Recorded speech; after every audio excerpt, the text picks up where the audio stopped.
Ouch शरीफ अलशम्स चौक पर तजावजात की भरमार, रेडी माफिया दो रोया सरकारी सड़क पर पंजे गाड़ ली। शहरियों की आमदरफ्त में शदीद मुश्किलात दरपेश, एम्बुलेंस भी कई घंटे ताखिर का शिकार, जबकि ओच शरीफ की नाअहल म्यूनसिपल इंतजामिया मौके से गायब।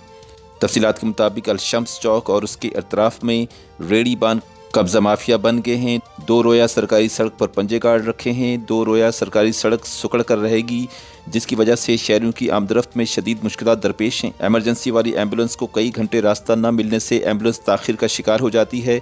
मरीज एम्बुलेंस में ही दम तोड़ जाते हैं। ताहम म्यूनसिपल कमेटी ओच शरीफ की नाअहल इंतजामिया ख्वाब खरगोश के मज़े लूट रही है, जबकि शहरियों ने DC बहावलपुर से फौरी अलशम्स चौक को खाली कराने की अपील की है। रिपोर्ट कर रहे थे Ali Raza Bloch, great news, ouch शरीफ।